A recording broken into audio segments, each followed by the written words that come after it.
Now, here we are, which is called a competency framework models and assessment. Now, there's a question. Every organization has to build up their competency models. So we have talked about just in general what the competency is important, what levels of competencies people are went through it.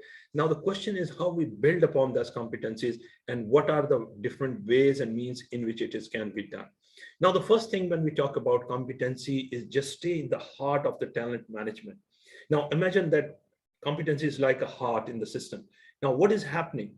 If I'm having a competency framework mean that I'm having a different job families in my organization. I have the different titles in my organization as well. And I'm being able to identify with the pinpoint accuracy that which job title, which job positions required to have certain set of competencies, what technical competencies are required, what leadership competencies are required, what support competencies are being required. So imagine that in your organization or somewhere else, it is being established. Now, what is the benefit of it? Now, let's look into start in that circle from the first thing I would talk about, the career and succession planning. Now, for example, if I'm having a competency model in my organization and I have to move that person into a manager level, or I have to move into a departmental head level, or I have to move as a vice president of the company, I have to move it as a director of the company. So if I'm having that competencies are established on different respective job level, the job is very easy for myself, because if there are 2, 3, 4, 5 potential candidates, I can evaluate their competencies and I can pick the best of the best out of this lot who is going to be the better match and the choices for to become the next successor in my organization. And this is called the best and the seamless way of promoting people purely based on competency, purely based on the merit that the people who possess those competencies are going to be promoted on the next on the level. Now, problem is within an organization, why this is very essential to have a competencies, because if you might have experienced, there's a big challenge which is happening in the organizations as well, that especially the process industry, the technical organization, there are technical people, when they grow into the ladders of the organization get into the dilemma. The dilemma happened, which I've experienced in my advisory service, which I've experienced many number of times in my consultancy project, that the dilemma biggest happened with the leaderships of the organization is that they said that whenever they bring the person who's a highly technical and is being the star of the team, and when they promote that person as a manager of that division and department, they got the biggest nightmare. You know why? Because the person who is highly technical and so good into that area, when you promote them as a manager, the problem is the manager level required a different set of leadership competencies. And the problem is that this person who has been already comfortable with the technical competencies started operating the managerial job with the managerial, rather than with the leadership competencies, with the technical competencies, he started what you can say demoralizing a lot of his team members around, because at that instance he required is almost an upward shift, that if on the low level there were 70% of the technical competencies required and 30% of the leadership competencies required, when you promote person to a managerial grade, now it has been flip over. Now it's 70% of the time the leadership competencies are being required and 30% is the technical competencies required. So that is one shift which is creating a problem, because in that instance, if they are not having any presence of a competency model,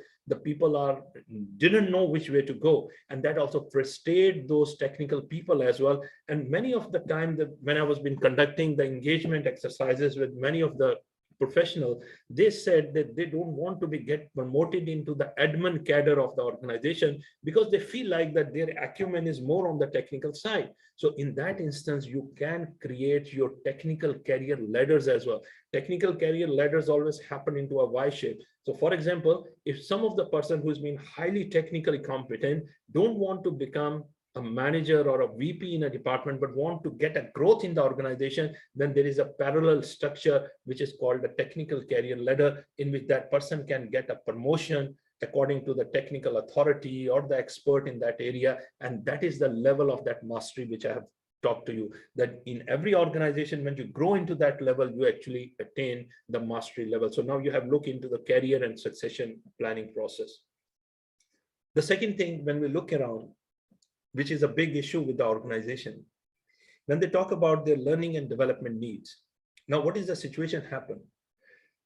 In the learning and development, the companies has established big projects, big budgets for their organization. Now, when they are having a big budget, they didn't know where that budget has to be channelized, which is their specific need, which area they have to invest in. So what they do normally, they go off the shelf. So for example, there are many of training service providers, for example. If I approach them and I didn't have that heart available with me, what I normally I ask them, what are the training, what are the leadership trainings, what are the technical trainings you have been offering, and whatsoever they offer off the shelf, I took it. I actually take my people to attend some of the training courses, and at the end, it is not going to give me return on investment in majority of the instance, because it was not properly been evaluated based on the competency requirement. And the requirement was that many of the training courses which we got from off the shelf is mainly addressing either your awareness level or knowledge level competencies, whereas the people who are functional in the organization, they do not require many of the instance the awareness and knowledge level competencies. They require a technical set of competencies, they require skill level of competencies, and that is a problem where people feel not very happy with the outcome, and the companies spend a lot of money. Now the question is, if I'm being too surgical in my organization, if I'm being evaluating the competencies from that perspective, then I can go back to the market and can ask them precisely what set of requirement for my learning and training interventions which have been required. I quote an example. Let's take it as a general example. For example, if I have a headache and I went to a pharmacy, and I asked them to the pharmacist, I am feeling a headache. Would you like to give me some medicine or prescribe some of the medicine? What he's going to do is going to take a number of medicines around. You'd say, all right, you can take this tablet, you can take this tablet, you can take this tablet as well. And you can take this one as well. Now I took all the things, and if I took it over here and I took it, but still the pain is not going, so what is happening? It means that I have took some of the solution which was precisely not my requirement. But if I went back to a doctor, and if I say, doctor, I'm feeling a headache.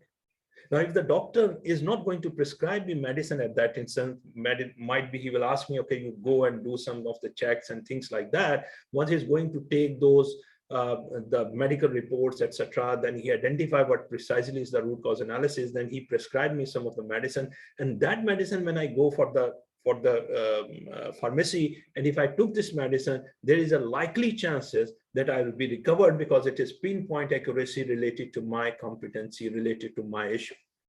Now, that is the point I'm talking to you. Do you are having that sort of health check in your company? Are they evaluating their competency requirement like the way I took a metaphor of a doctor, that as a doctor, when the doctor is going to evaluate, when the doctor is going to see what exactly is your requirement, then you are getting more effective medicine. Are you getting the most effective learning intervention? That's my question for you. Think about it.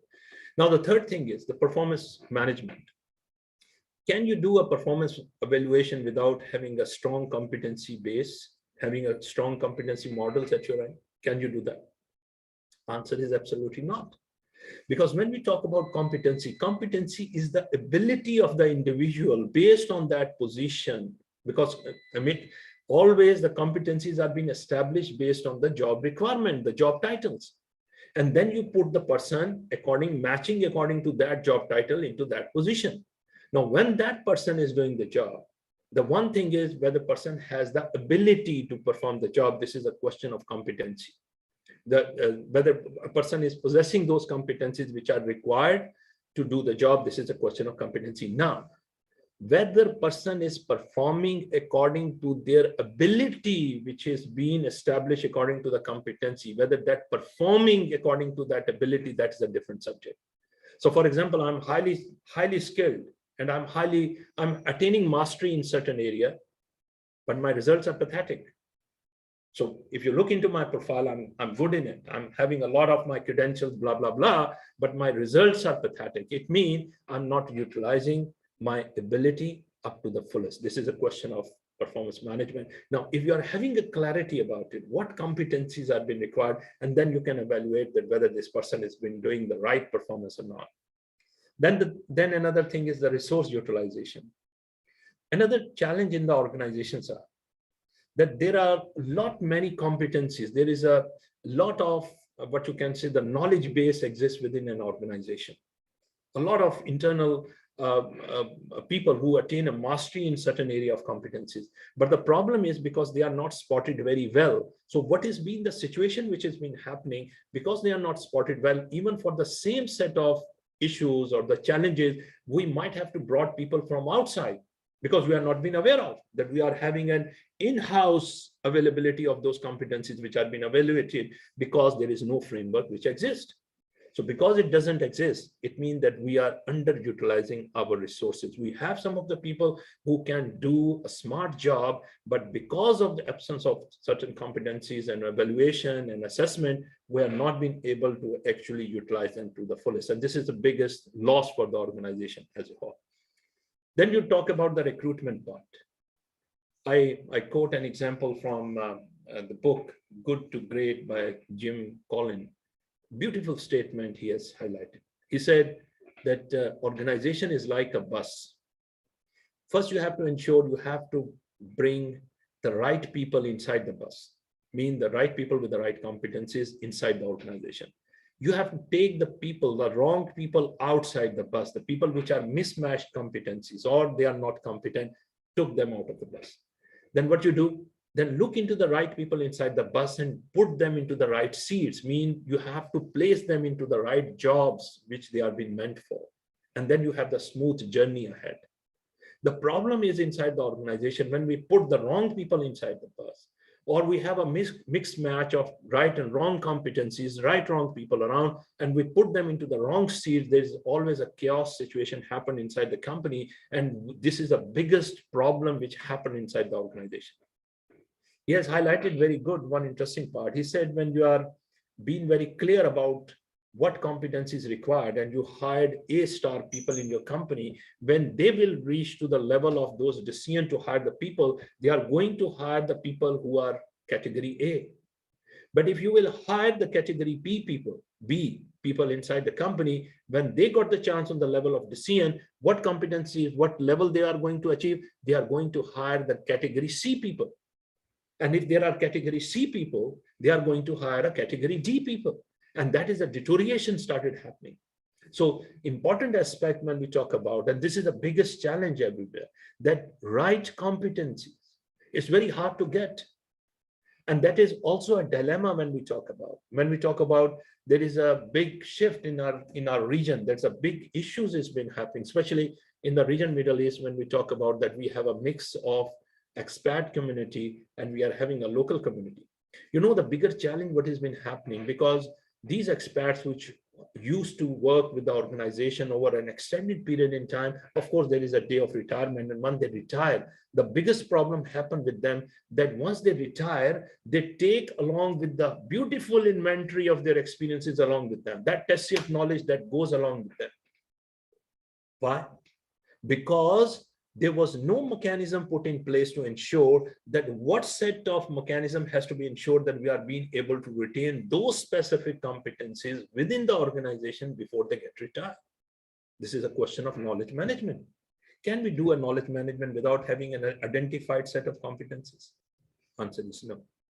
Then we are having certain competencies, especially in the operating industry.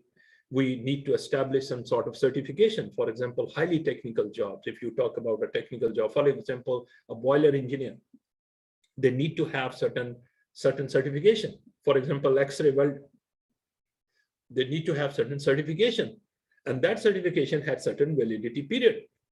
So if we identify those critical competencies which require a validation from external party, do we have a mechanism in place to ensure that they are being available inside the company as and when it is being required? And they have a mechanism in place to ensure that whenever those competencies required, they are being available for the company. Then we talk about workforce analytics. Now, question is, we are bringing a new technology. We are going through a certain fit for future concept, and we are been trying to enhance that concept. What would be the set of competencies or the people we are required to have according to that changing environment and that landscape which has been changing another 5 years, 10 years? What type of people we will require? What type of competencies we have been required for that? This is called a workforce analytics. What analysis we perform right now, and based again onto the competencies. So what is the most important aspect is the problem happen when the competencies are not being established and there's no mechanism for the competencies assessment process. We have not been able to build up an organization which is agile, which is result oriented, which is being able to strive and thrive in such a changing environment. Now, in today's environment, when we talk about when the organizations are not having that sort of open budget to hire everybody, they have to be very specific, they have to be very surgical, they have to be very pinpoint accuracy, what competencies they need to have that. So that is a question when we talk about, you need to have a competency model, you need to have certain assessment criteria, and you have to work around that.